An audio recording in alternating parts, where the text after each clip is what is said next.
संग ही सबसे कठिन है सज्जनों, चित संग हो जाना।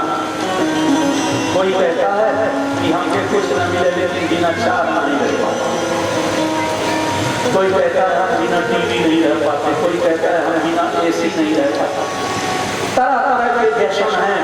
और हमारा शास्त्र क्या कहता है, जब तक आपका लगाव संसार से है तब तक आप संसार वाले बनाने वाले को पहचान नहीं पाओगे। और दूसरी बात कहते हैं वो लोग भी ब्रह्म को जानने की कोशिश करते हैं जो कभी ब्रह्म मुहूर्त में उठते ही नहीं। अगर ब्रह्म को जानना है तो ब्रह्म मुहूर्त में उठने की ही आदत डालना। सूर्योदय के बाद जो सोते हैं उन्हें बहुत दोष लग रहा है और वो हमेशा बीमार रहते हैं। इसलिए सूर्योदय से पूर्व सैया त्याग ही देना चाहिए। एक ही नियोग कठिन है। और जिस दिन आप चित संग हो जाओगे, भाई जब कोई जरूरत ही नहीं है तो फिर काहे पर झगड़ा। आज सबसे ज्यादा झगड़ा इसी के लिए हो रहा है। अरे आप क्या करोगे तो बोले हमें तो नहीं चाहिए, हमें लड़के के चाहिए, हमारे परिवार को चाहिए, हमारे खानदान को चाहिए। सबसे विशाल समस्या है चित्त संग होना। और जिस दिन हमारी आवश्यकताएं नहीं रहेंगी उस दिन सारे विरोध बंद, सारे झगड़े बंद, फिर सबसे प्रेम हो जाएगा क्योंकि हमारी जरूरत नहीं। और जब जरूरत नहीं है तो हमारे सामने सोना भी पड़ा होगा तो कोई डरेगा नहीं, बोले अरे वो महात्मा है कुछ भी फेंक दो उठाएंगे। जब आप चित्त संग हो जाएंगे तो आप निर्लिप्त हो जाएंगे, आपको लोभ नहीं होगा। और लोभ नहीं होगा तो गुस्सा भी नहीं आएगा। गुस्सा तभी आता है जब हमारी प्रिय चीज कोई और ले लेगा।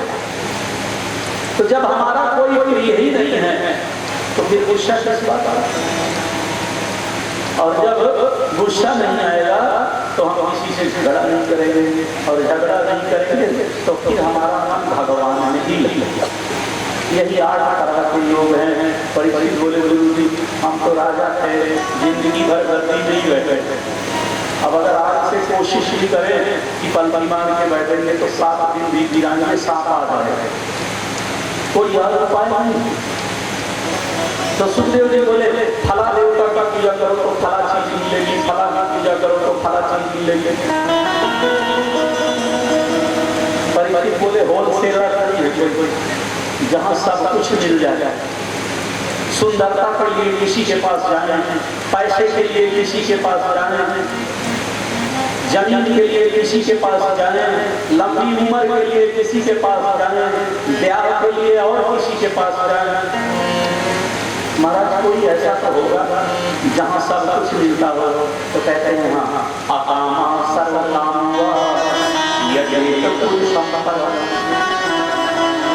सकाम चाहे निष्काम। अगर आप श्री माधव की शरण में चले जाओ, श्री राघव की शरण में चले जाओ ना तो वहाँ सब कुछ मिल जाएगा। या तो ठाकुर जी आपको दे देंगे और या तो आपकी इच्छा ही मर जाएगी, आपको लगेगा ही। भगवान नरसिंह प्रहलाद जी को गोद में ले लिए और बोले बेटा वरदान। प्रहलाद जी बोले मैं बंधन थोड़े ही हूँ। यस आशीष आशास्ते सन अभितो समय बड़ी। जो इस आशा से भगवान की पूजा करे कि भगवान हमें वरदान दे तो वो भक्त नहीं हो सकता, वो बिजनेस में नहीं हो सकता। क्योंकि बनिया की आदत होती है वो बिना कुछ लिए कुछ देता नहीं। हे भगवान मैं व्यापारी नहीं हूँ। भगवान ने कहा मेरी बात रखने के लिए वरदान मांग लो। तो प्रहलाद जी बोले अगर आप कह रहे हो इसका मतलब मेरे अंदर कहीं ना कहीं लालच है, मैं नहीं समझ पा रहा। आप भगवान हो, आपको पता है, तभी तो आप कह रहे हो मांग लो। तो हे भगवान मुझे यही वरदान दो कि मेरे अंदर जहाँ लालच हो वो वहीं जल के नष्ट हो जाए।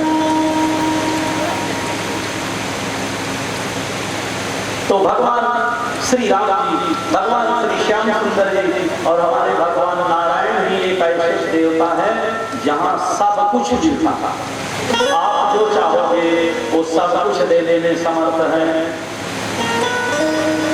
और राजा परीक्षित जब प्रसन्न हो गए, 3 अध्याय कथा हो गई, तब सुखदेव जी बोले अब मंगलाचरण करो। जब शास्त्रों में हर जगह लिखा है कि कार्यादौ कार्य मध्येचा कार्यान्ते पुनः, वास्तव में जब काम शुरू करो तो भगवान का नाम लो, और जब काम बीच में पहुंच जाए तो भी भगवान का नाम लो, और जब काम पूरा हो जाए तो बार बार भगवान को धन्यवाद दो कि प्रभु आपकी कृपा से पूरा हो गया। लेकिन सुखदेव जी तो पहले कथा शुरू कर दिए, बाद में मंगलाचरण कर। किसी ने पूछा आपने मंगलाचरण तो किया ही नहीं, तो बोले मंगलाचरण करो कि पहले प्राण बचाओ।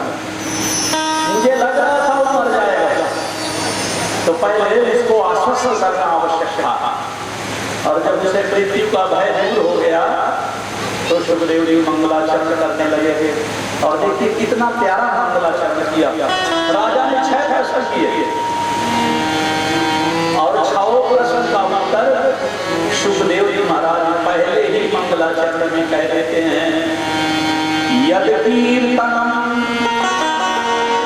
यद स्मरणम यद ईक्षणम यद वंदनम यद श्रवणम यद आराधनम, यही 6 प्रश्न हैं। राजा ने यही प्रश्न किया, किसका नाम लेना चाहिए, किसका ध्यान करना चाहिए, किसका दर्शन करना चाहिए, किसको प्रणाम करना चाहिए, किसकी कथा सुननी चाहिए और किसकी शरण में जाना चाहिए। और सुखदेव जी 6 बात कहते हैं कि यद कीर्तनम यद स्मरणम यद ईक्षणम यद वंदनम यद श्रवणम यद आराधनम लोकस्य सत्यो विधनोति कल्मषम् तस्मै सुभद्रश्रवसे नमो नमः। सुखदेव जी कहते हैं जिसका नाम, जिसका जप, जिसका कीर्तन, जिसका ध्यान, जिसकी शरणागति, जिसका बंधन संसार के सारे पापों से मुक्त करके परम पद को प्रदान कर देता है, ऐसे सुंदर कीर्ति वाले भगवान श्री कृष्ण को मैं प्रणाम करता हूँ। एक शब्द तो इसकी व्याख्या करते हुए कहते हैं सुभद्रश्रवसः, सुभद्रायाः अग्रजः, सुभद्रा जी के बड़े भाई को प्रणाम करता हूँ। जैसे सुभद्रा का बड़ा भाई कहा ना, तो परीक्षित सुखदेव जी का मत देखे। सुखदेव जी बोले क्या बात है? बोले महाराज ये कौन सुभद्रा है? बोले तेरी दादी। उसका बड़ा भाई कौन है? बोले द्वारकाधीश। द्वारकाधीश का गान करने वाले भवसागर को पार हो जाता है। तो हमारे दादी के भाई है तो हमारे दादा जी के ना? बोले हाँ। अरे बड़ा संतोष हुआ कि वो हमारे श्री वल्लभ संप्रदाय में और श्री रामानंद संप्रदाय में एक और विशेषता है, और वो विशेषता यह है कि प्राय लोग कान फुकवा लिए सोचते हैं बस अब तो गुरु कर लिया काम हो गया, लेकिन ये तो बीपीसी है, प्राथमिक शिक्षा है। फिर क्या करना चाहिए? तो हमारे यहाँ नियम है कि जब शिष्य 6000 जप प्रतिदिन करने लगता है तो उसको छाप दिया जाता है। कुछ लोग शीतल छाप लेते हैं और कुछ लोग उष्ण छाप लेते हैं। तो आप कभी द्वारिका जी जाइए ना, तो वहाँ मंदिर में जाइए तो वहाँ पुजारी जी बैठे रहते हैं। जो लोग दर्शन करने जाएंगे सबके संग चक्कर की शीतल छाप लेते हैं। जैसे यहाँ हमारे मास्टर साहब जय श्री राधे लिख के लाया, इसको कहते हैं शीतल छाप। इसको रोज लगाना पड़ता है। लेकिन जो उष्ण छाप होती है वो चाबी में धनुष बना होता है, बाण बना होता है, शंख बना होता है, चक्र बना होता है, उसको आग में तपाया जाता है। और जब वो लाल हो जाए तो शिष्य के दोनों भुजाओं में छाप दिया गया, और जिसको वो छाप मिल जाए ना उसकी चीता चलाओ चाहे न जलाओ, कोई जरूरत नहीं। कहावत लोग कहते हैं, आपने कभी सुना होगा पुराने के से, बोले तो द्वारिका के चले हैं, एक मरने वाले नहीं है। कहने का भाव यही है कि जिनको द्वारिका में, वृंदावन में, अयोध्या में दिव्य आयुध मिल जाए ना वो मुक्ति का अधिकार हो जाता है। ये दूसरी दीक्षा है, और इसको गुरु तभी देता है जब शिष्य परिपुष्ट हो जाए और वो प्रतिदिन 6000 मंत्र राज का जाप करते हैं। हमारे साथ ले रखते हैं। और तीसरी दीक्षा है सज्जनों, जब गुरु को विश्वास हो जाता है कि अब यह परिपक्व हो गया है, तब वो भगवान से रिश्ता बनाना कि राम जी तुम्हारे कौन है। तो उपासना के आधार पर आपके प्रेम और आपके स्वभाव को देख करके फिर आपका रिश्ता करता है। गुरु जी पूछते हैं कि ये बता, तुझे यशोदा का बेटा अच्छा लगता है कि देवकी का बेटा अच्छा लगता है? तुझे माखन चोर अच्छा लगता है कि क्षीर चोर अच्छा लगता है? तुझे सबरी के राम अच्छे लगते हैं कि तुझे हनुमान के राम अच्छे लगते हैं? तुम्हें दशरथ के राम अच्छे लगते हैं कि तुम्हें कौशल्य के राम अच्छे लगते हैं? तुम्हें सीता के राम अच्छे लगते हैं कि तुम्हें जनक के राम अच्छे लगते हैं? बताता किस स्वरूप में तुम राधा को देखते हो? तो हमारे यहाँ जो अयोध्या जी में जिस आश्रम से मैं दीक्षित हूँ, हमारे शास्त्री भी दीक्षित हैं, और अब तो आप लोग भी जुड़ गए हैं, पूरा गांव भी जुड़ गया है। तो वहाँ की भावना यही है कि भगवान राम हमारे बहनोई हैं और सीता जी हमारी बड़ी बहन है। कुछ संत ऐसे हैं जो अपने को मानते हैं कि हम सीता जी के बड़े भाई। तो हमारे पूज्य जो प्रपितामह थे उनसे जब चर्चा किया गया, बोले बड़ा रहूंगा तो बहन को देना पड़ेगा और छोटा रहूंगा तो बहन मुझे दे देगी। तो छोटा बनने में ही भलाई है।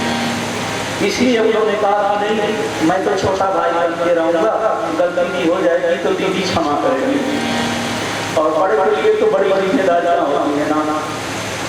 तो इस तरह से अंत में गुरु संबंध कराता है कि भगवान राम आपके हैं, वो दामाद हैं आपके शाले हैं, आपके बनोई हैं, आपके माता हैं, आपके पिता हैं, या आप उनके पिताजी हो। अगर आपकी भावना दशरथ जी जैसी है तो फिर वो पुत्र बनने को ही तैयार है।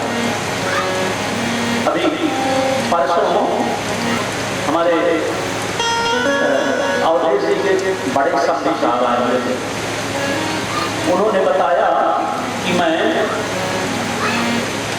3 कलश मंदिर का शिष्य हूँ। तो वहाँ के जो गुरु जी थे पंडित उमापति जी, उनका एक परिवार आपके पटियाला में है। दल्लनपति और उमापति चचेरे भाई थे। उमापति जी यही मानते थे कि मैं राम जी का गुरु हूँ, और जब वो कनक भवन जाते थे तो पुजारी जी से कह दिया था कि पुजारी जी जब मंदिर आओ ना तो सीता जी के पर्दा कर दिया करो, क्योंकि गुरु हो ना, गुरु के सामने मुंह कैसे खोलेगी सीता का।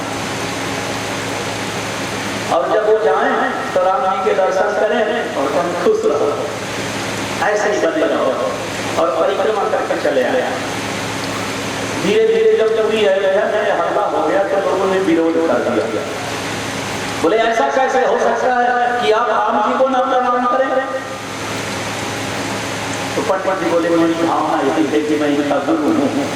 तो बोले सिद्ध करना पड़ेगा, और अगर आप सिद्ध नहीं करोगे तो या तो अयोध्या छोड़ दो, और नहीं तो पूरी अयोध्या के लोग आपको पत्थर मारेंगे और आप मर जाओगे।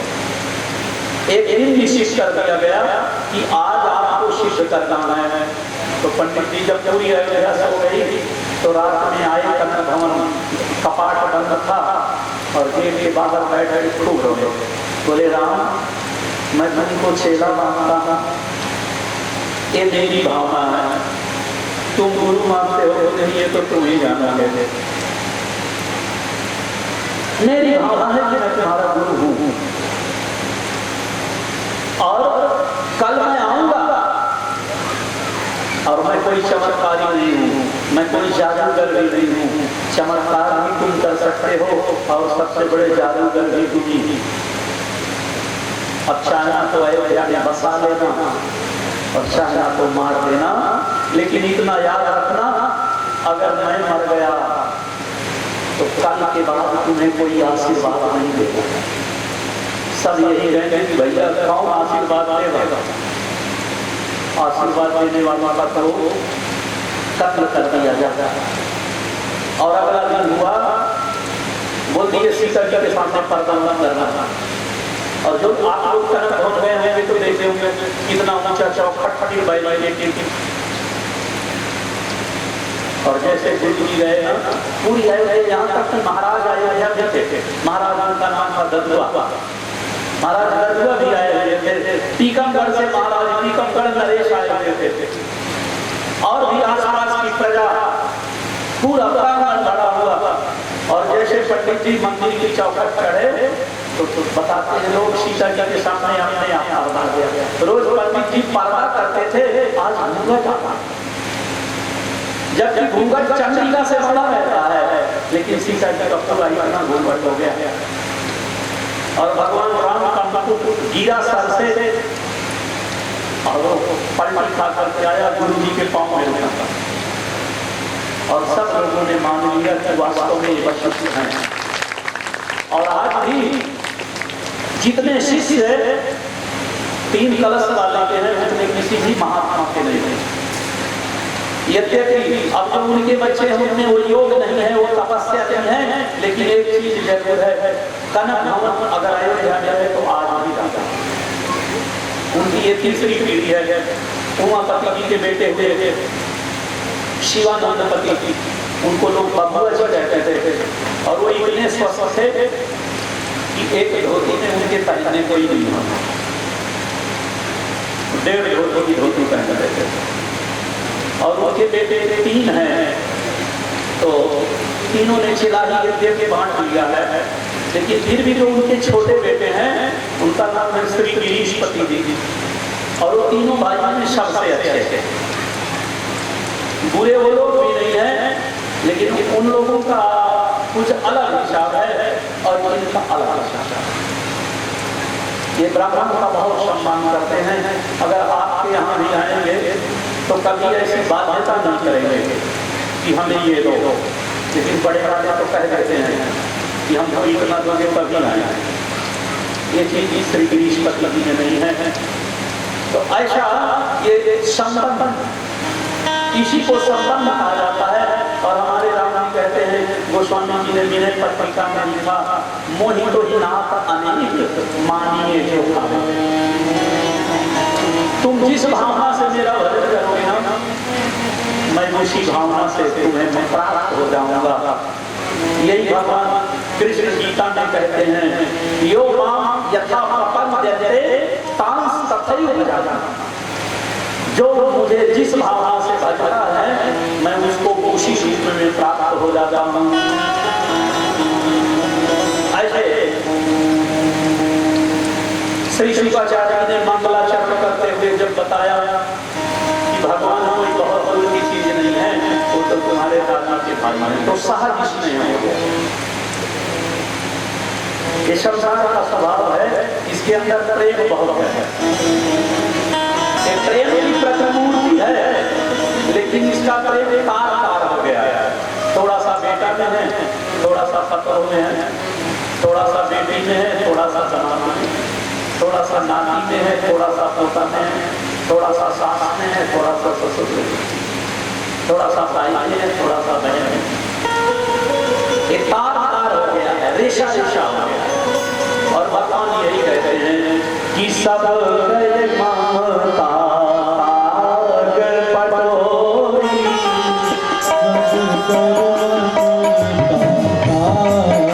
Thank you.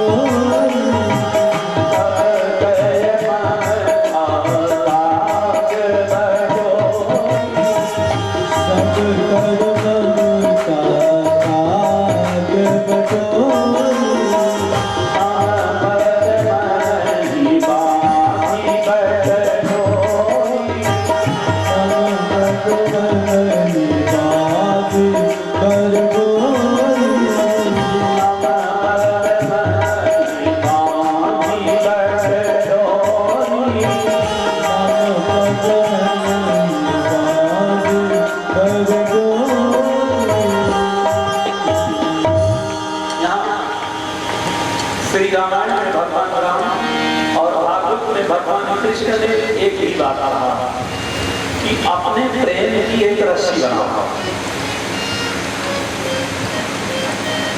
और फिर रस्सी का क्या करें? तो बोले पशु नाम लल्लो यथा। अब यहाँ तो मुझे नहीं पता, लेकिन चूंकि मेरा जन्म चित्रकूट में हुआ था और हमारे गांव में इतनी गाय भी अभी है, लेकिन तब इतनी नहीं है। शाम को आप देखो तो लगता है वृंदावन है। हजारों की संख्या में गाय जंगल से चढ़ के वापस आती थी, और यादव लोग और आदिवासी लोग जब लौटते हैं ना तो कोई बांसुरी बजाता है, कोई सीख बजाता है, बड़ी प्यारी आवाजें हैं। किसी के घंटी बजी है, किसी के घंटा बजा है, और किसी के लकड़ी का यंत्र बजा, और वो गाय के उससे भी बड़ी प्यारी आवाज। तो उसमें जो मैंने देखा कि जो गाय भागती है ऐसी गैया के उसका जो मालिक होता है उसके गले में रस्सी बांधेगा और रस्सी में एक मोटा सा डंडा बांधेगा, फिर वो गैया नहीं भागा।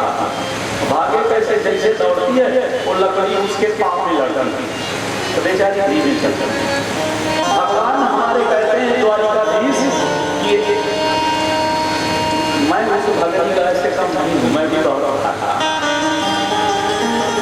तो उधर भी बोले भगवान आप भागे तो कौन पकड़ सकता है? बोले कोई नहीं, लेकिन मेरे साथ भाग सकता है। वो कैसे? बोले अपने प्रेम की रस्सी बना लो और खुद को मोटा डंडा बना लो, लकड़ी बना लो, और मेरे गले में लपट जाओ। तो या तो मैं भागूंगा, और अगर भागा तो जहां जाऊंगा तुम भी लटके रहो। बंध गया जिसे जाना न छोड़ी, ऐसी अद्भुत है ये प्रेम डोरी। लेकिन ये डोरी प्रेम की होनी चाहिए। बलवान तो पकड़ नहीं सकता, प्रेमी ही मुझे पकड़ सकता है।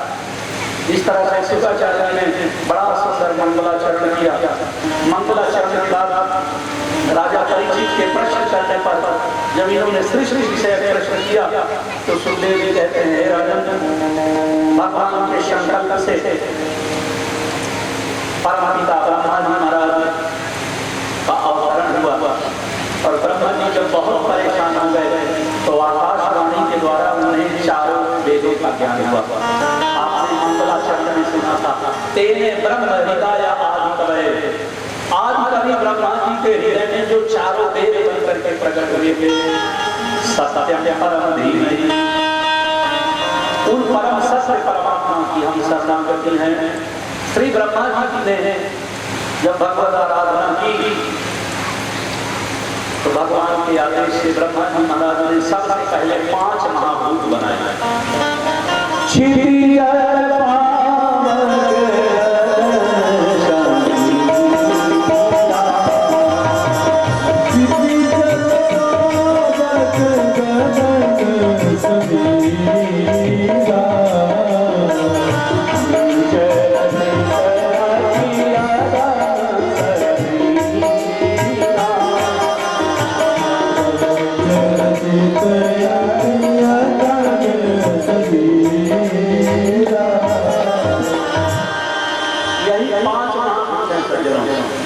सबसे पहले ब्रह्मा जी महाराज ने प्रकाश का निर्माण, तेज, और उस प्रकाश से वायु का निर्माण हुआ। वायु से आकाश बना, आकाश से पानी बना, और पानी से धरती बनी। यही 5 महाभूत हैं जो हम सबके शरीर में भी पाए जाते हैं। सर्वप्रथम तेज, और तेज से वायु, वायु से आकाश, आकाश से जल, और जल से जिस तरह से पृथ्वी का निर्माण होता है उसी तरह से इस जीव के भी जन्म की परंपरा है।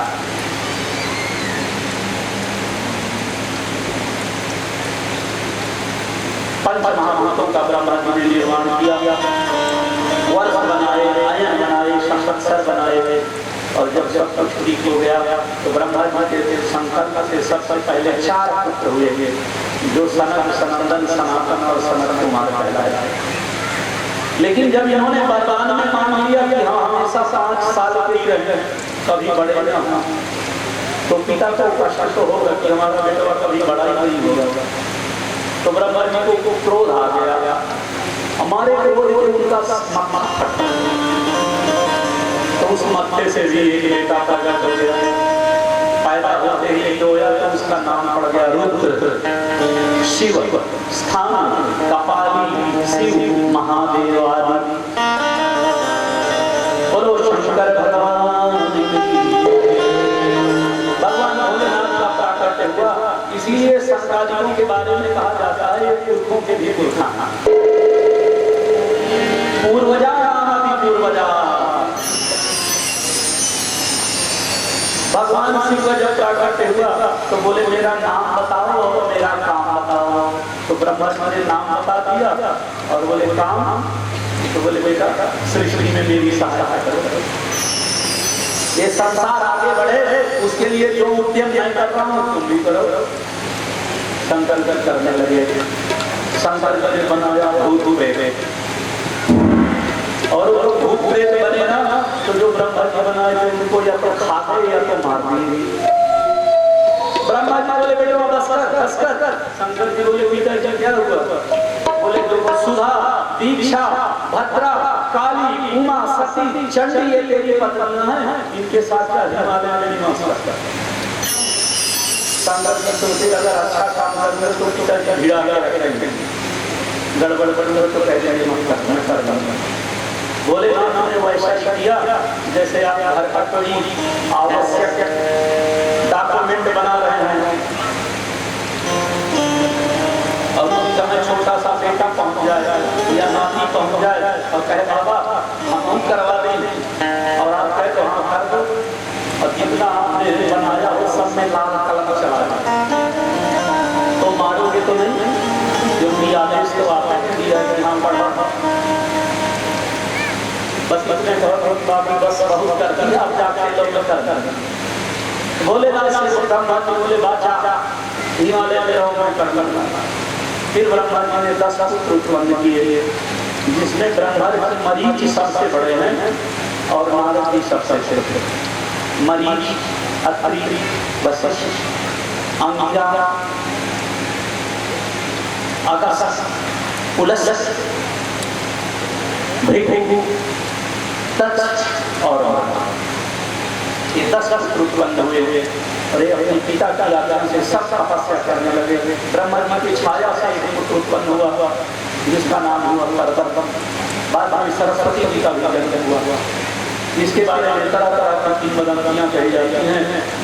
एक बार मैंने श्री कृपाल जी महाराज से पूछा था इस बारे में। गुरुदेव भागवत में लिखा है कि ब्रह्मा जी ने अपनी बेटी को देखा तो मोहित हो गए और उनको पत्नी का स्थान दिया। तो ब्रह्मा जी के 5 सर थे तो शंकर जी ने एक सर काट दिया, ब्रह्मा जी 4 सर पे हो गए। वशिष्ठ जी ने श्राप दे दिया कि आज के बाद आपकी पहली पूजा ही न हो। कृपाल महाराज ने उत्तर दिया था बेटा ये देखिए गलत है। जब हमारे देश में विधर्मी आए सबसे ज्यादा नुकसान किया ये जैनों में और बौद्धों में। आज आप देख लो कि उतना खतरा मुगलों से नहीं है हमारे समाज को, जितना विरोध है जो है ना जय गुरुदेव वाले और गायत्री वाले और कबीर पंथ ये सब अपने हैं। ये ठीक उसी तरह से है जब घर में बेटा हिस्सा बांटता है ना तो हमेशा यही कहता है हमारा बाप है गलत था। वो कभी ये नहीं कहता कि नहीं मेरा बाप अच्छा था, मैं एडजस्ट नहीं हो पाया उनके साथ। अब बताओ जिस किसान ने तुम्हें पढ़ा लिखा के पाल उसके बड़ा किया वो कभी तुम्हारा बुरा चाहेगा क्या? लेकिन ये युग का प्रभाव ऐसा है कि सबसे ज्यादा लोगों को क्रोध मां बाप पर ही आता है। ये भी कलयुग का दोष है कि जो अपना पूरा जीवन जिसके लिए न्यौछावर किया है उसी की बात हमें बुरी लगती है और जो कहे तुम्हारा बाप अच्छा नहीं हिस्सा बांट लो हमें लगता है अमृत ला रहा था। इतनी बुद्धि नहीं, इतनी समझ नहीं कि हम भाई भाई में झगड़ा कराने वाला हमारा ही कैसे हो सकता? बाप बेटे में झगड़ा कराने वाला ही कैसे हो सकता है? लेकिन व्यक्ति सोचता है नहीं, जैसे कई को कुंवरी की बात अच्छी लग रही थी, उसी तरह से हम लोगों को ऐसे लोगों की बात अच्छी लग रही है जो हमारा अनिष्ट चाहते हैं। तो श्री कृपाचार्य महाराज ने यही उत्तर दिया, बोले बेटा अगर मैं ये कहूँ कि भागवत में ये विद्यार्थियों ने लिख दिया है, असली दादा काट दिया है, तो गलत होगा। थोड़ी और पुराण पढ़ो तो समझ में आ जाएगा। तो आप अभी वैवर्त पुराण पढ़े सज्जनों, ब्रह्म वैवर्त पुराण में एक खंड है, उसका नाम है वैकुंठ खंड। वैकुंठ खंड में वर्णन है सज्जनों कि भगवान विष्णु की 4 पत्नियां, सबसे बड़ी पत्नी का नाम है भूदेवी अर्थात धरती माता, दूसरी पत्नी का नाम है श्रीदेवी अर्थात लक्ष्मी माता, तीसरी पत्नी का नाम है गंगा देवी अर्थात गंगा मैया, और चौथी का नाम है वाणी देवी अर्थात सरस्वती माता। ये चारों भगवान नारायण की पत्नियां हैं। एक दिन भगवान वैकुंठनाथ सोए हुए थे, ये चारों पत्नियां सेवा कर रही थी।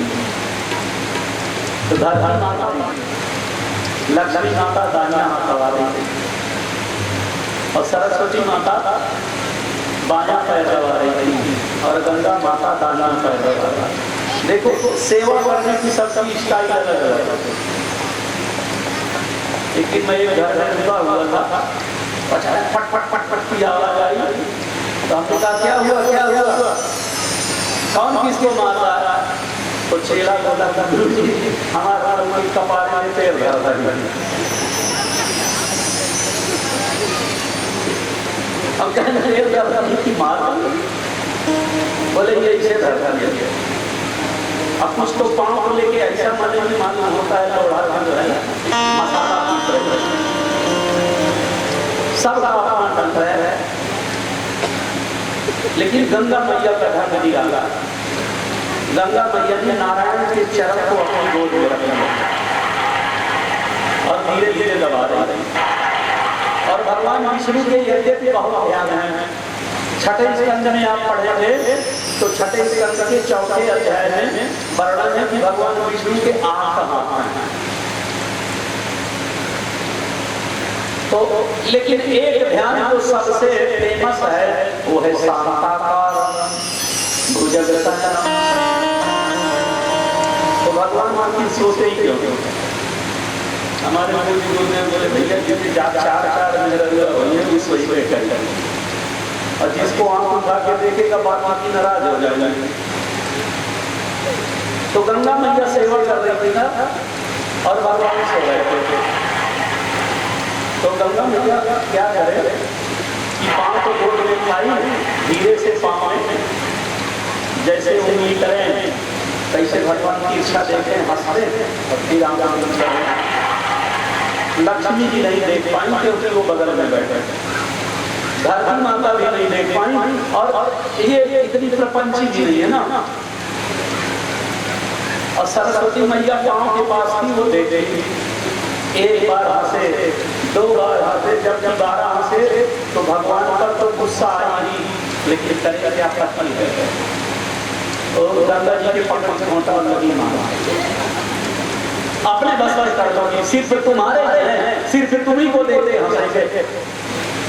और जब गंगा जी को मारने लगी तो भगवान उनके बाहर चले गए। बोले औरतों की आदत है, अगर माना करो कि ना लड़ो तो याद लड़ता नहीं, और हट जाओ तो अपने आप शांत हो जाता है। अब इन्होंने एक दूसरे के बाल पकड़ कर खूब झगड़ा किया, मारा एक दूसरे को, और अंत में बात यहाँ तक आ गई, सरस्वती ने श्राप दे दिया, तुम नदी जैसे उबलती हो, श्राप देते हो नदी हो जा। गंगा जी को श्राप दिया था, तुमको तू भी नदी हो जा। जब सब शांत हो गए तो भगवान विष्णु आए, लक्ष्मी जी रोते, बोले प्रभु मैं तो कुछ बोली नहीं, मुझे श्राप दे दिया। क्या कहा? बोले मुझे श्राप दे दिया कि ये धरती नहीं बोली, ये जड़ है, तुम तो बोल सकती थी।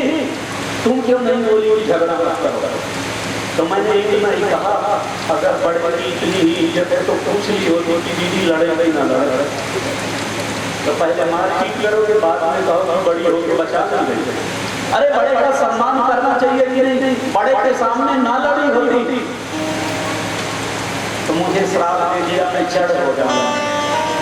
तो भगवान बोले चिंता मत कर, तुम जड़ तो बनोगी लेकिन तुम्हारा नाम होगा तुलसी।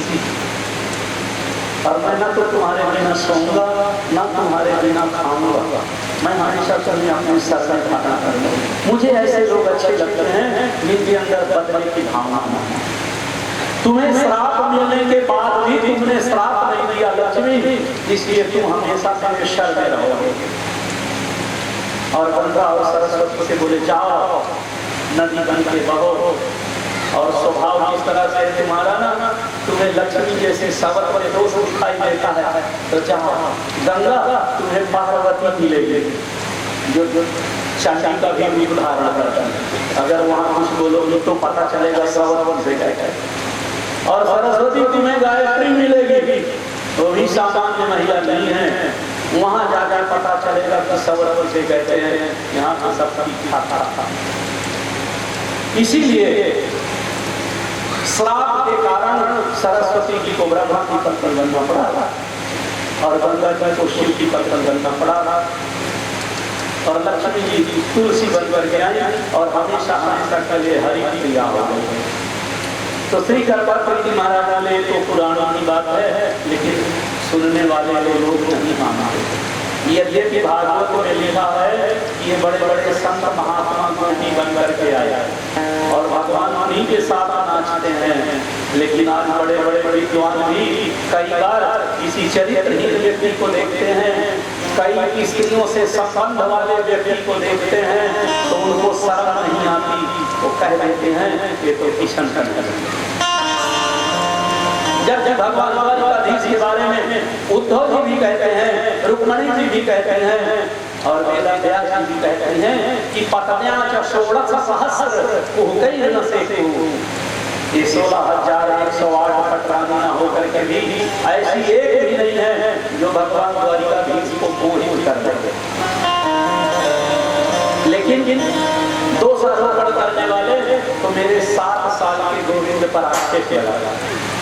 जब जब जब जब हमारे श्याम सुंदर ने महाराज किया तो उनकी उम्र मात्र 7 वर्ष की थी। और कलयुग आ गया है, आज भी 7 साल का बालक इतना समझदार नहीं होता जितनी चर्चाएं हमारे श्याम सुंदर के चरित्र के बारे में लोग करता।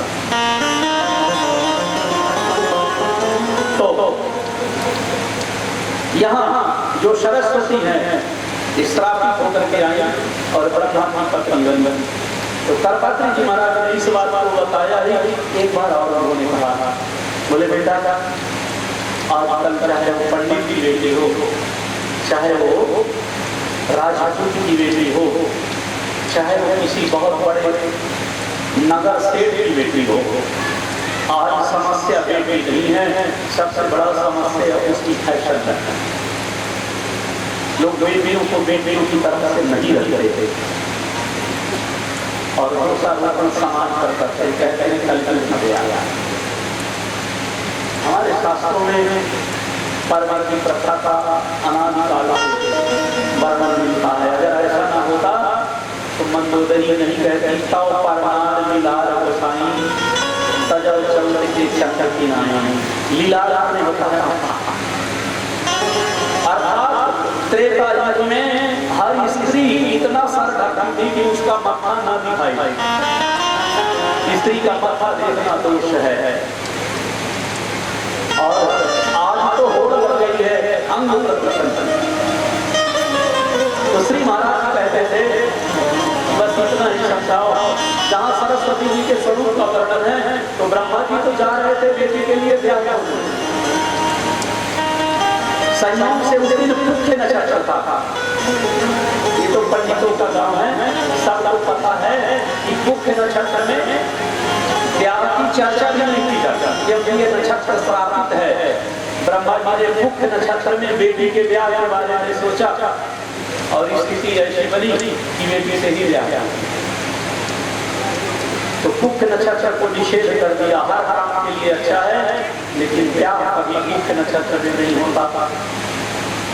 यही कहते थे कि अर्धनग्न देख करके ब्रह्मा जी भी स्वतः को संभाल नहीं सके थे। तो आज का साधारण भौतिकवादी व्यक्ति जो भौतिकता में रमा हुआ है, साधना से, भजन से, आराधना से दूर है, उसके अंदर अगर तरह तरह की भावनाएं आ जाएं, दोष आ जाएं, तो बड़ी बात नहीं है। इसलिए हर पिता को प्रयास करना चाहिए कि अपनी बेटियों को, अपनी बहुओं को सिखाए कि आप एक मर्यादा में रहो। और हर बेटी को भी चाहिए कि वह भी इस बात का हमेशा स्मरण रखे कि हम मर्यादा में रहें। एक बार किसी ने एक संत से प्रश्न किया कि गुरु जी सारे प्रतिबंध हमारे ऊपर पर, तो उन्होंने उत्तर दिया कि देखो बेटा, एक पत्थर है, इसको फेंको। फेंक दिया, बोले टूटा क्या? टूटा क्या? बोले नहीं। फिर शीशे का गिरा दिया, बोले इसको फेंको। बोले महाराज ये तो टूट जाएगा। तो बोले तो हमारी बेटियों का जीवन है ना, वो पारदर्शी तो है, लेकिन उनका जीवन शीशे जैसा, वो फूट सकती है, वो टूट सकती है। इसलिए उसका सुरक्षित रहना है, और सुरक्षित तभी रखा जा सकता है जब वह चाहे। लोग तरह तरह का देते हैं, लेकिन ये तो संत की बात थी जो बताया। इस तरह से माता सरस्वती का अनुभव हुआ। और उसके बाद ब्रह्मा महाराज ने मनु जी का निर्माण किया। मनु जी ने जो पहला नगर बसाया, उसका नाम अयोध्या जी। कुछ लोग बिठूर को भी मानते हैं, और कभी बिठूर जाइए तो आज भी वहाँ ध्रुव टीला, मनु टीला है। लोग कहते हैं मनु जी की राजधानी यहाँ थी। और कुछ लोग झूसी को भी मानते हैं। इसका प्राचीन नाम है प्रतिष्ठानपुरी। मैंने जब शास्त्र का आधारण किया, गुरुजनों से पूछा, तो बोले झूसी भी अयोध्या की ही राजधानी थी। तो 11 महीना अयोध्या के राजा अयोध्या में रहते थे, और माघ में यहाँ आकर के मेले की व्यवस्था देते थे। धीरे धीरे हुआ, बोले हर साल पंडाल लगाओ, साल भर रखवाली करो, सड़ जाता है, तो क्यों न एक किला बना दिया जाए, एक महल बना दिया जाए। और जब महल बना दिया तो बोले क्यों ना एक लोग हमेशा यहाँ रहे। और धीरे धीरे प्रतिष्ठान अलग हो गया, अयोध्या अलग हो गया। तो महाराज मनु की संतानें ही हम सब हैं, इसीलिए हम लोग मनुष्य कहलाते हैं। हम मनुष्य इसीलिए हैं कि हमारे पूर्वज महाराज मनु हैं। और एक बड़ी सुंदर बात, मनु जी महाराज ने अपने बच्चों को एक ही बात कहा, सदा चरण निरता। अब बेटे हैं 4, अब बड़े बेटे एक ही शब्द है, सदा चरण निरता। तो बड़े बेटे ने अर्थात ब्राह्मण ने उसका क्या लगाया, सदधन आचरण बराबर सदाचरण। हमेशा सदाचार का पालन करना चाहिए। और जो सदाचारी हो गए, भजनानंदी हो गए, पूजा यज्ञ करने लगे, वो ब्राह्मण कहलाए। जो दूसरा बेटा था, सबको वही था, उसने अर्थ लगा थोड़ा और संधि पीछे, सदा रण देता, हमेशा युद्ध में लगे रहो, अपनी सीमा बढ़ाने में लगे रहो, वो बेटा क्षत्रिय कहलाया। और सद आचरण वीरता, तीसरे बेटवा ने अर्थ लगाया कि हमेशा घूम के व्यापार में लगे रहो, वही वैश्य कहलाया। और जो सबसे छोटा था ना, उसने कहा हमने तो यही संप्रदाय के पिता का कहा है, सदा चरण वीरता, हमेशा बड़ों की सेवा करो, वही सूत्र कहलाया। इस तरह से विभाजन हो गया। ब्रह्म वृत्ति कर सदाचारी ब्राह्मण कहलाए, रक्षा करने वाले क्षत्रिय कहलाए, खेती बाड़ी दुकानदारी करने वाले वैश्य कहलाए, सेवा करने वाले शूद्र कहलाए। तो 4 जातियां महाराज मनु के समय में बनी, और आज कई हो गई है कि पूछो ही मत। हर साल जब कोई नेता आता है तो 2-4 जात बढ़ा देते हैं। और वास्तव में तो 4 ही विभाग है, ब्राह्मण क्षत्रिय वैश्य और शूद्र। तो पहले तो कर्म के अनुसार विभाजन हुआ था और आज जन्म के अनुसार होने लगा। आज जो राष्ट्रपति बन जाए, राष्ट्रपति बनने के बाद भी वो दलित का दलित ही रह जाता है, और ब्राह्मण भीख मांगने के बाद भी समृद्ध का समृद्ध ही रहता है। बोले इसको क्या जरूरत है, तो ब्राह्मण वैसे वैसे ही रह जाता है, भले बेचारा गरीब हो। तो ये तो युग धर्म है। कलयुग में के बारे में कहा गया है, कलयुग में चौथा वर्ण ही सबसे ज्यादा बढ़ता है, और वो आज दिख रहा है, हर जगह दिख रहा है। इस तरह से मनु जी महाराज अयोध्या के शासक बने, और उनके घर में 3 बेटी हुई, 2 बेटे हुए। बड़ी बेटी का नाम है आकृति, जिसका ब्याह रुचि नाम के प्रजापति से हुआ, और उनके घर में भगवान धर्म जन्म। दूसरी बेटी का नाम था प्रशस्ति, जो प्रजापति दक्ष को ब्याही गई, जिनके घर में बहुत सारी संतान, 11,000 बेटे हुए, 60 बेटे हुए। प्रथम 10,000 पुत्र सबलास को कहलाए, इन्हें नारद जी ने बैरागी बना दिया। तो दोबारा 1,000 के जिनका हरियाणा नाम हुआ, उनको भी नारद जी ने बैरागी बना दिया। तो दक्ष ने श्राप दे दिया, अरे तू सगा भाई होकर के भाई का सगा नहीं है, मेरे सारे बच्चों को साधु बना दिया, श्राप देता हूँ। जितनी देर एक जगह गैया का दूध निकाला जाता है, उससे ज्यादा कोई नहीं। फिर भी डर रहे हैं कि नारद साधु है, साधु का तो 2 मिनट भी बहुत होता है। एक ही घड़ी आधी घड़ी आदि में बुनियाद तुलसी संगत साधु खटे मोती अमरा। इसलिए प्रजापति दक्ष ने 60 बेटियां उत्पन्न किया, जिसमें से 27 चंद्रमा को ब्याही गई, 17 किसी को ब्याही गई, 10 धर्म को ब्याही गई, 2 पितरों को ब्याही गई, 2 भूतों को ब्याही गई। आखिरी 2 बेटियां जो बची, 59 नंबर पर बेटी का नाम था रति, जिसका विवाह कामदेव से हुआ। जब 59 बेटियों का ब्याह हो गया, तो नारद जी बड़े भाई के घर गए। अब बड़े भाई ने तो प्रणाम भी किया,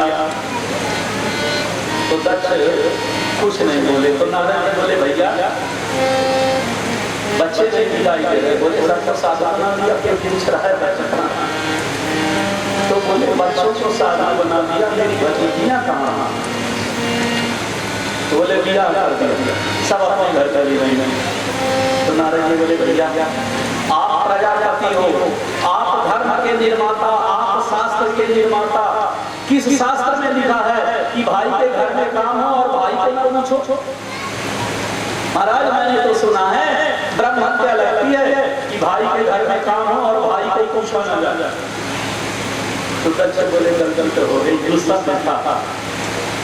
नारद जी बोले अरे मेरे नहीं था पैसा, नहीं था रुपया, कम से कम पाव तो नहीं लेता, नहीं पत्तल खा लेता, आपने तो मुझे त्याग नहीं दिया। दक्ष को बड़ा पश्चाताप हुआ, बोले नारद क्षमा कर दे मेरे भाई, गलती हो गई, एक बेटियां बची थी, ये तेरी ही है, जहां तू कहेगा वहीं ब्याह कर लूंगा। तो नारद जी शंकर जी से ब्याह करा, बोले मैंने साधु बना दिया, तो नाराज हो गए। और नारद जी का उद्देश्य क्या है? बोले ये पैदा करने के देवता हैं, वो मारने के देवता। दक्ष जन्म देने में विश्वास रखता है, और भगवान भोलेनाथ संहार कर देने में विश्वास रखते हैं। वो तो संहार के अधिपति हैं, तब पल शब्द करेंगे संहार। बोले अब थोड़ा बढ़िया रहेगा, मैं बोला तो बिगड़ गए, और जब वही काम तमाम करेगा तब पता चलेगा। इसलिए शशि का ब्याह भोलेनाथ से करा दिया। परीक्षित बोले गुरु जी मैंने सुना है सती के संतानें न हुई और सती मर गई।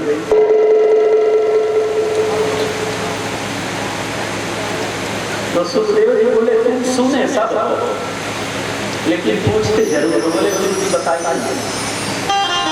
मैंने तो देखा है कि संसार में जितने पिता हैं, अगर किसी पिता के पास काल जाए और बाप से कहे कि मैं आया हूँ या तो तुम्हारी बेटी को मारूंगा या तो दामाद को मारूंगा, बताओ किसे मारूंगा, तो हर पिता यही कहता है कि बिटिया मर जाए ठीक है, दामाद नहीं मरना। आचार्य चाणक्य कहते हैं जामात्र दशमो ग्रह, देखिए 9 ग्रह तो सब की कुंडली में होता है, बोले एक ग्रह होता है जिसका नाम होता है दामाद, और दामाद ऐसा ग्रह है कि हर माता पिता सोचते हैं कि हे भगवान ये ग्रह हमारी कन्या राशि में रहे, छोड़ के और किसी राशि में न चला जाए।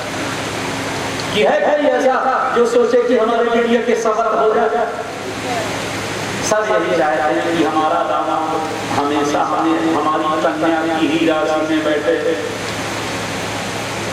तो बोले गुरुदेव हर पिता सोचता है कि अगर काल आए तो हमारी बेटी मर जाए चलेगा, दामाद नहीं मरना चाहिए। लेकिन दक्ष तो दामादे को मारने पर तुल गए, और जब मैंने सुना है 60 बेटियों में सती सबसे दुलारी थी, सबसे ज्यादा सती को ही प्रेम करते थे, तो ऐसा क्यों हुआ? तो सुखदेव जी कहते हैं राजा ब्रह्मा जी ने समय समय पर अपने 10 बेटों को प्रजापति बनाया। ब्रह्मर्षि मरीचि ने भी पूरी सृष्टि का काम देखा, वशिष्ठ जी ने भी काम देखा, अत्रि जी ने काम देखा, और उसी क्रम में दक्ष का भी नंबर आया है जनों। और जब दक्ष प्रजापति बने तो बड़े घमंडी हो गए। एक इन्होंने एक सभा बुलाई, तो इनके गुरु हैं भृगु जी। भृगु जी बोले देखो पहला शक्ति परीक्षण है, बाद में जाओ। बाद में जाने से 2 फायदे हैं। पहली बात तो आने वाले मेहमानों को आसन नहीं देना पड़ता। मान लीजिए आप यहाँ एक व्यक्ति घर का कोई व्यवस्थापक यहाँ रहे, तो जितने लोग आएंगे सबसे कहना पड़ेगा आइए बैठिए, और नहीं है तो व्यवस्था भी करना पड़ेगा। और अगर आप ही सबसे बाद में आए तो कोई ना तो कोई तो कहेगा आइए आइए। तो बोले आप प्रजापति हैं, जब आप जाएंगे तो सब लोग खड़े रहेंगे, तो शक्ति परीक्षण नहीं करना पड़ेगा। जितने लोग खड़े हो जाए वो समर्थक, और जो न खड़े हो वो विरोधी। महाराज दक्ष आए तो सब खड़े हुए, 3 लोग नहीं खड़े हुए, और दक्ष खड़े होने वालों को देख ही नहीं रहा था, वो तो देख रहा था कौन नहीं खड़ा हुआ। ऐसे बहुत लोग होते हैं, पहले करो तो कुछ नहीं बोलते, लेकिन ध्यान देते हैं कि कौन नहीं किया, उसके पीछे पड़ जाता। अब इतने लोग खड़े हुए तो आश्चर्य नहीं, 3 लोग नहीं खड़े हुए, भगवान विष्णु नहीं खड़े हुए, भगवान शिव नहीं खड़े हुए, और ब्रह्मा जी नहीं खड़े हुए। तो दक्ष शंकर जी के पास जाकर कहता है खड़े क्यों नहीं हुए? तो शंकर जी तो योगी है ना, और उन्हें पता है दक्ष भी योग जानते हैं। तो भगवान शंकर बोले अभी स्पष्ट क्या बोलना, मन में बोल देता हूँ, ये तो समझते ही है। तो शंकर भगवान बोले हम अकेले थोड़ी हैं जो खड़े नहीं। दक्ष समझ गया, बोले अगर वो नहीं खड़े हुए तो भगवान विष्णु है, मैं उनकी पूजा करता हूँ। तो भगवान थोड़ी खड़ा होता है बाबा के आने पर, और ये नहीं खड़े हुए तो मेरे पिताजी, तू क्यों नहीं खड़ा होगा? तो शंकर जी मन में बोले कभी पूछना तुम्हारे पिताजी से उनके पिताजी का नाम है, ये भी तो पता होना चाहिए कि उनका बाप कौन है। जब भगवान भोलेनाथ का ब्याह होने लगा, 704 तो पंडितों ने पूछा पिताजी का नाम, तो बोले ब्रह्मा, बोले बाबा का नाम, तो बोले शंकर, बोले शंकर का बाप का नाम, बोले कुछ लोग बगल में बैठे हैं उनके बाप का भी यही नाम है। तो भगवान भोलेनाथ बोले कैसे खड़े हो जाएं, हमने आँख तो नहीं देखा, हम तो यज्ञशाला की ओर देख रहे हैं। बोले आप तो देख लीजिए वो खड़े हो जाओ। तो शंकर जी बोले जब पहले नहीं खड़े हुए तो पहले से खड़े होने का क्या? तो बोला तुम मुझे प्रजापति नहीं मानते? तो शंकर जी बोले अगर हम कह रहे हैं कि नहीं मानते तो इस्तीफा दे दोगे क्या? भाई आपको पद जो मिला है छोड़ने वाले तो हो नहीं, तो हम माने चाहे हम माने प्रजापति तो है। अब आज की ही देख लो, आज ऐसे कितने लोग हैं जो कहते हैं हमको प्रधानमंत्री नहीं मानते, हम हमको मुख्यमंत्री नहीं मानते, और इसके पहले जब थे तो उनको भी यही कहते थे। लेकिन किसी के कह देने से वो पद थोड़ी चला जाएगा, वो व्यक्ति थोड़ी चला जाएगा, कोई ना कोई तो प्रधानमंत्री रहेगा। व्यक्ति बदल सकता, पद नहीं बदल सकता। जैसे ब्रह्मा देवा नाम पदवी, ये हर बार वही ब्रह्मा थोड़ी है, ब्रह्मा भी बदलते हैं, लेकिन वो देवताओं में पदवी है कि जो सृष्टि का कार्य देखेगा वो ब्रह्मा कहलाएगा, जो स्वर्ग का कार्य देखेगा वो इंद्र कहलाएगा, जो गांव का कार्य देखेगा वो सरपंच कहलाएगा, आदि। तो शंकर जी बोले ठीक है प्रजापति न मानो, ससुरे मान के खड़े हो जाओ। ससुर तो गुरु के बराबर होता है। तेज तुम शिष्यता प्राप्त एन में दुहितुल गृहीत। दक्ष कहते हैं तुम उसी दिन मेरे शिष्य हो गए जिस दिन मेरे सामने हाथ फैला के खड़े थे कि अपनी बेटी मुझे दे दे। हमारे रामायण श्री राम जी का जब अध्याय लिखते हैं, दक्ष कहता है इतना घमंड है उसको कि कहता है अगर मेरी बेटी नहीं होती तो तुम कुंवारे घूमते। भगवान भोले कहते हैं अगर हम ब्याह करते तो तुम्हारा बिटिया कुंवारे घूमती। सिर्फ आपने विकार नहीं किया हमने भी विकार किया। भगवान उसी को यहाँ तक कहते हैं देखो दक्ष, जिसके घर में सयान बेटी हो, ब्याह वाली बेटी हो, कभी उनके माँ बाप से पूछो आपको परेशानी क्या है, तो वो दुनिया में भले कुछ न कहे, लेकिन जब कोई गुरु मिलता है, जब कोई संत मिलता है, जब कोई अपना मिलता है ना, तो उससे कहते हैं कि राधा राधा घर में नहीं आना। क्यों? बोले सयानी बिटिया घर में बैठी है और कोई योग्यता का नहीं सो नहीं पाता, महाराज हमेशा संचित रहते थे।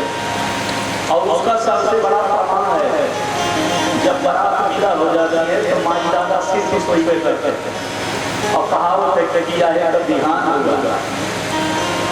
भगवान शंकर बोले जिसकी बेटी घर में होती है माँ बाप को नींद नहीं आती, और ब्याह के बाद वो सिर पे देव सोते हैं और वो टेंशन लेकर के दामाद जीता था। सयानी पत्नी घर में बैठी है छोड़ के जाना ठीक नहीं। तरह तरह की विडंबनाएं पति के सामने भी होती थी। तो शंकर भगवान कहते हैं मैंने वो उपकार किया जो तुम्हारा टेंशन अपने सर पे ले ले। तेरे घर में होती तो तू परेशान होता, अब मेरे घर में हो मैं परेशान। लेकिन दक्ष माना नहीं, श्राप दे दिया मैं तुम्हें देवकोटि से निकालता हूँ। आज के बाद कहीं तुम्हारी पूजा न हो, किसी यज्ञ में, किसी पूजा में, किसी अनुष्ठान में तुम्हें स्थान न मिले। जब इस तरह से कहने लगे तो भगवान नंदी से बोले बाबू चलो लग रहा है झगड़ा हो जाएगा। और नंदी की पूंछ पकड़ के भोलेनाथ को बैठे सीधे नहीं बैठे, पीठ की ओर मुंह कर दिया तो वहां से पूंछ पकड़ लिया। बोले चलो अब अच्छा और नाराज हो गया। बोले देखो तो जाना ही था तो कम से कम सभा के बाहर जाकर के गाड़ी स्टार्ट करता जरूरी है। इतने बड़े बड़े लोगों के बीच में बैठ कर चल ये असभ्य है, गंवार है, धूर्त है, भूतों के साथ रहता है, श्मशान में रहता है। भृगु जी ने श्राप दे दिया है शंकर मैं श्राप देता हूं जो तेरी पूजा करे और ढोंगी हो जाता है। तो भगवान भोलेनाथ तो कुछ नहीं बोले। नंदी जी को क्रोध आ गया। नंदी बोले भृगु शंकर जी के पुजारी ढोंगी होंगे, ठीक है मैं श्राप देता हूं तेरे खानदान में ढोंगी पैदा। भोलेनाथ बोले अरे नंदी ये कहां से सीख लिया? कैलाश में तो ये सब सिखाया नहीं जाता था। नंदी बोले तो क्या कर आपका भगवान विष्णु का और संतों का जहां अपमान हो वहां तो आप ही बार बार कथा में कहते हो कि संत शंभु श्री पति अपवादा, संत शंभु जहाँ सुनिए तहाँ मरदा, जहाँ सुनिए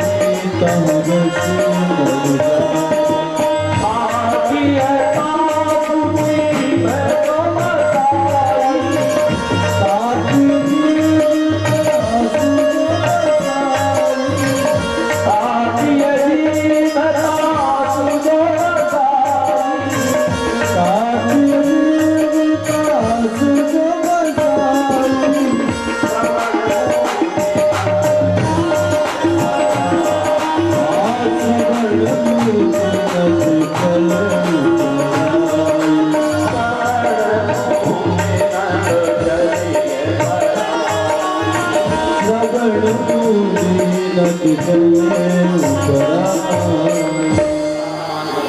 भगवान लक्ष्मी नारायण का अपमान हो, भगवान शिव पार्वती का अपमान हो।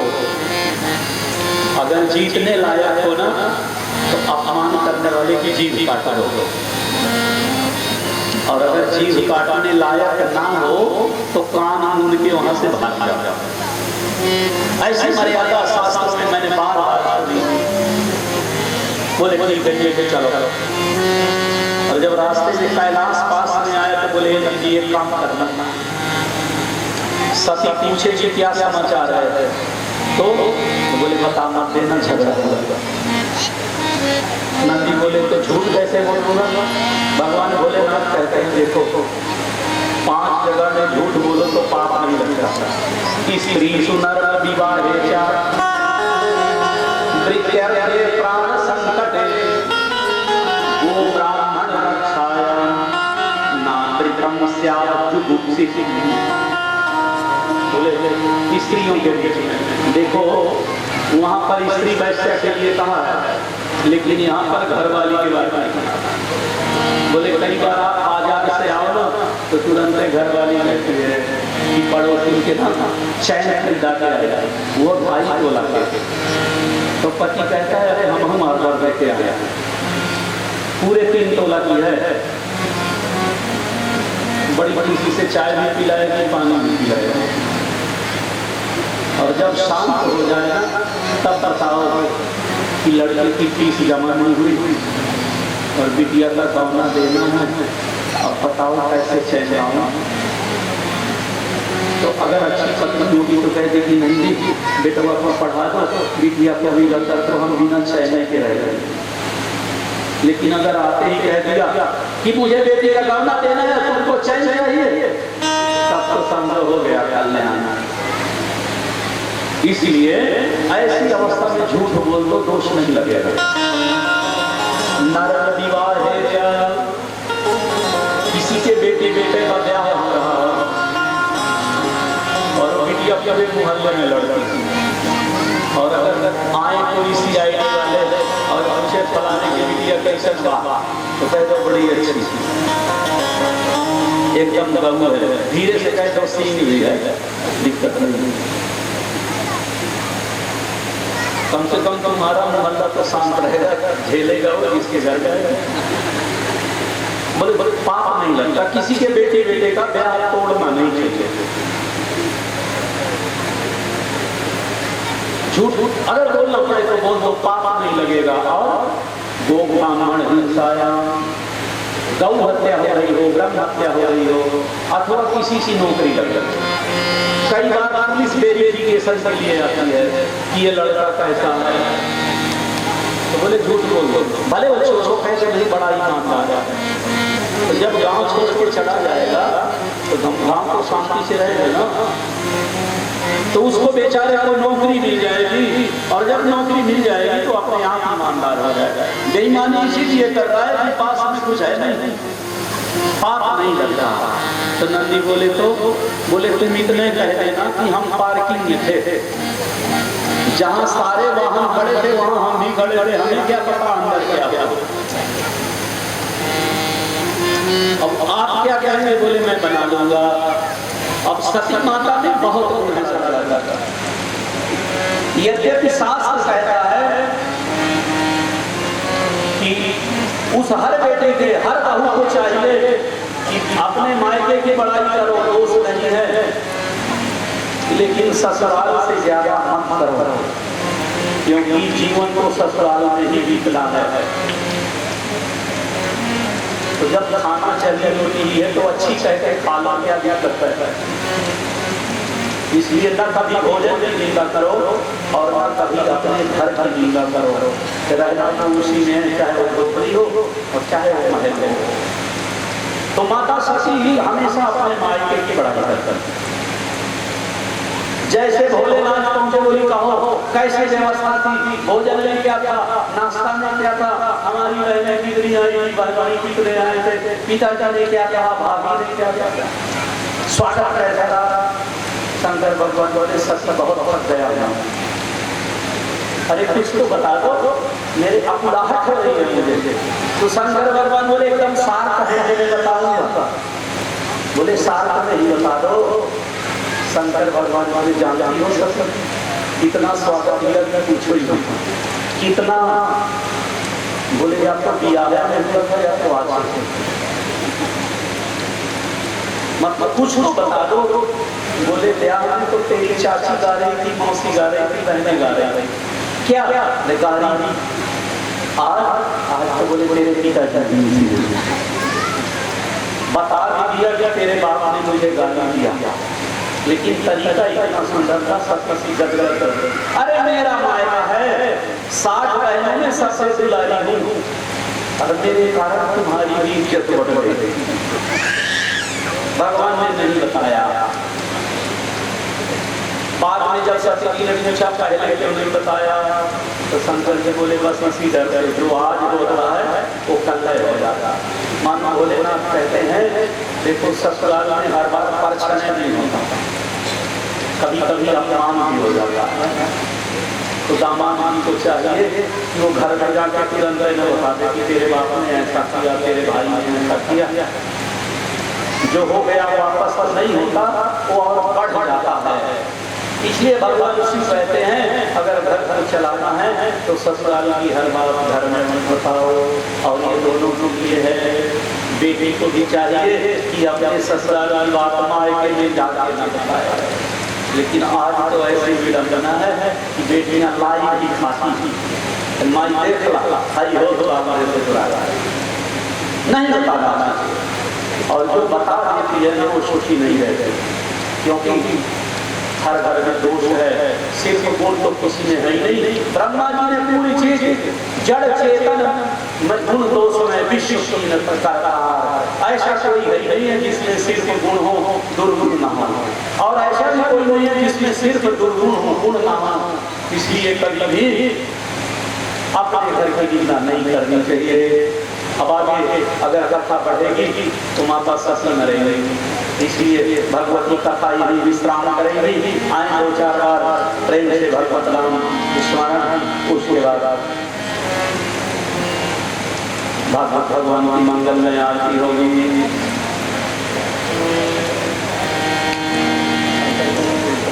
हमारे व्यासी एक सीधी का पहले जाएंगे, उसके बाद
भागवत भगवान की है आरती,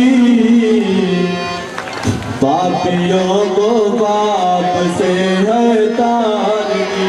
श्री भागवत भगवान की है आरती, पापियों को पाप से है